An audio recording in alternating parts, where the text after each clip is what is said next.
Ka-Express, isang totoong shock talaga ang gumising sa buong tennis community ng Pilipinas ngayong linggo.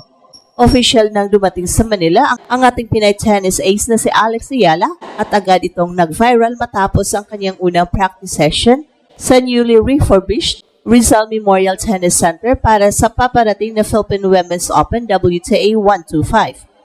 Hindi lang ito basta pagbabalik sa training court, isa ito makasaysayang eksena na nagmarka ng bagong yugto ng modernong tennis sa bansa. Paglapag pa lang ni Alex, ramdam na ramdam ang bigat ng momentum mula sa Australian Open campaign na puno ng matinding laban at emosyonal na aral. Diretso siyang humarap sa panibagong hamon, ang maglaro sa harap ng sariling bayan sa kauna-unahang WTA level tournament na gaganapin sa bansa. Ang kanyang unang practice ay hindi tahimik. Ito ay naging mini reunion kasama ang kanyang mga SEA Games teammates, kapwa Pinay na matagal na niyang kasamang lumalaban para sa watawat. Isang simpleng training, pero nauwi sa isang eksenang puno ng symbolism at pag-asa. At bakit ito ginulat ang mundo? Dahil bihira tayong makakita ng isang world-ranked player na sa kabila ng international commitments at career pressure, ay piniling yakapin ang home soil moment na ito. Sa edad na 20 years old, si Alex ay kasalukuyang kinikilala bilang isa sa mga pinaka-promising young players ng WTA circuit. Pero sa unang palo pa lang niya sa Rizal Memorial, malinaw ang mensahe, hindi niya kinakalimutan kung saan siya nagmula. Ang simpleng presensya niya sa practice court ay sapat na para makabuo ng ingay, sigawan at emosyon na parang finals match na agad. At ayon sa mga nakasaksi, agad nag-iba ang atmosphere ng venue. Ang dating tahimik na tennis center ay biglang napuno ng watawat ng Pilipinas, camera phones at mga fans na gustong masilayan kahit saglit lang ang kanilang idolo.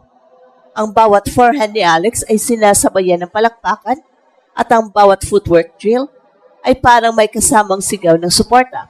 Hindi ito scripted, kusang loob ang emosyon.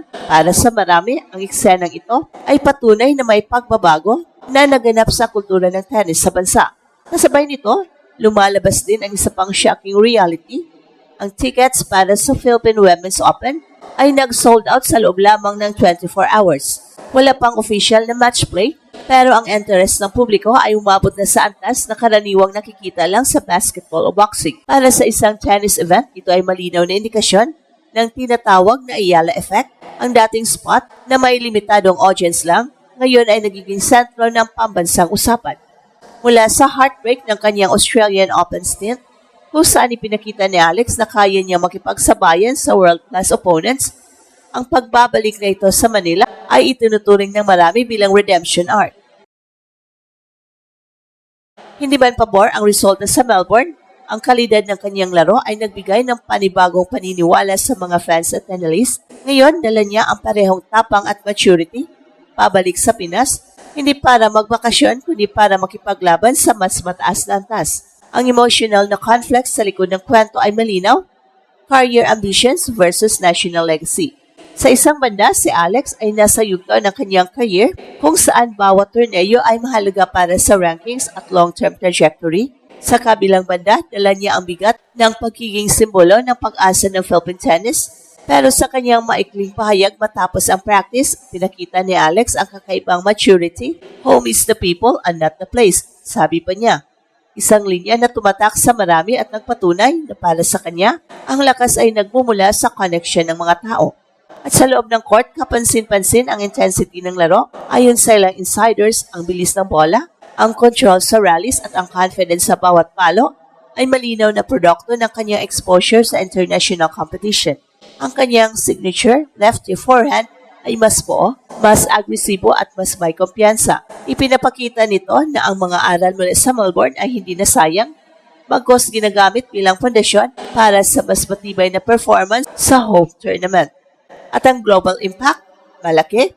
Dahil sa Philippine Open, ang mata ng WTA at international media ay nakatuon ngayon sa Manila. Maraming foreign observers ang napahayag ng pagkabigla sa bilis ng ticket sales at sa tindi ng fan support. May ilan pang nagsabi na tennis is not ready for the Philippines. Hindi dahil kulang tayo, kundi dahil sobra ang passion na kayang ibigay ng mga Pinoy fans. Well, sa gitna ng lahat ng ito, si Alex ang sentro ng kwento. At sa mas malawak na konteksto, ang kanyang first practice session ay hindi lamang simpleng paghanda para sa torneo. Isa itong statement na ang Pilipinas ay handa nang maging bahagi ng global tennis conversation. Ang Rizal Memorial Tennis Center na matagal ng simbolo ng kasaysayan ng sports sa bansa ay muling nabuhay bilang entablado ng bagong henerasyon.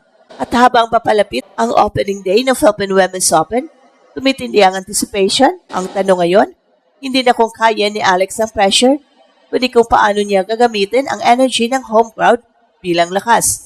Batid ng lahat na hindi madali ang laban, pero malinaw rin na ang suporta ng buong bansa ang magiging X-factor. Sa ngayon, isang bagay ang sigurado, ang pagbabalik ni Alex sa Rizal Memorial ay nagsilbing spark sa panibagong paniniwala.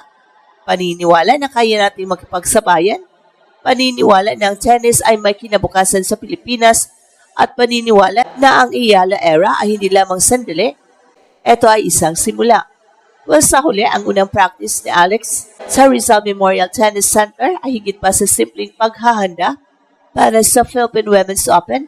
Isa itong malinaw na pahayag na ang tennis sa Pilipinas ay nasa yugtunan ng muling pagbangon at si Alex ang nagsisilbing mukha at pitsa ng kilosang ito. Mula sa international grind ng WTA circuit hanggang sa mainit na suporta ng home crowd, ipinakita ng eksanang ito na kaya ng pagsamahin ni Alex ang global ambition at national pride. Ang viral na training session, ang mini reunion kasama ang kanyang SEA Games teammates at ang sold-out ticket sa loob lamang ng 24 hours ay patunay na ang interest ng publiko ay napakataas. Ito ay bunga ng tiwala ng mga Pinoy na may atleta na kayang dalhin ang bandera sa pinakamataas na antas ng tennis at sa bawat palo ni Alex sa practice court. Ramdam ang kolektibong paniniwala na hindi na lang tayo nanonood mula sa gilid ng world stage, kundi aktibong bahagi na ng kwento. Mahalaga ring tandaan na ang pressure na dala ng home tournament ay hindi biro, lalo na para sa isang 20-year-old na atleta.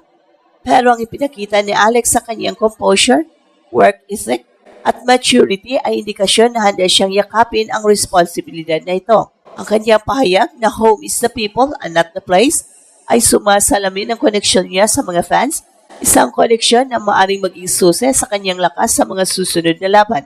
At habang papalapit ang opening ng Philippine Women's Open, malinaw na hindi lang resulta ang inabangan, ang mas mahalaga ay ang mensaheng ipinapadala sa mundo na ang Pilipinas ay handa na maging seryosong player sa global tennis landscape. At ito ang Express Info kung saan bawat kwento ginulat ang mundo.